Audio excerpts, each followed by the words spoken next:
വൈകുന്നേരത്തോടുകൂടി സ്വർണത്തിന് വീണ്ടും വില കൂടിയിരിക്കുകയാണ്. അന്താരാഷ്ട്ര വിപണിയിൽ സ്വർണം വാങ്ങുന്നത് US ഡോളർ ഉപയോഗിച്ചാണ്. ഡോളർ ശക്തമാകുമ്പോൾ സ്വർണ്ണവില സാധാരണയായി കുറയുന്നു.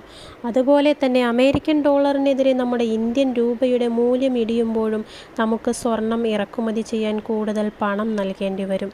ഇത് ഇന്ത്യയിൽ സ്വർണ്ണവില കൂടാൻ കാരണമാവുകയാണ്.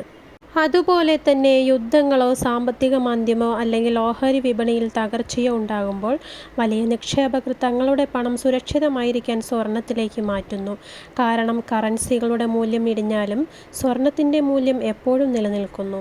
ഇങ്ങനെ ആളുകൾ ഒന്നിച്ച് സ്വർണം വാങ്ങിക്കൂട്ടുമ്പോൾ വില കുത്തനെ കൂടുകയും ചെയ്യും. സാഹചര്യം ശാന്തമാകുമ്പോൾ അവർ സ്വർണം വിറ്റ് മറ്റ് ബിസിനസ്സുകളിലേക്ക് പണം മാറ്റുകയും ചെയ്യുന്നു. അപ്പോൾ വിലയും കുറയുന്നു. ചുരുക്കി പറഞ്ഞാൽ സ്വർണം എന്നത് കേവലം ഒരു ആഭരണം മാത്രമല്ല, അത് ലോകത്തെ ഏറ്റവും വലിയ ഒരു ആഗോള കറൻസി കൂടിയാണ്.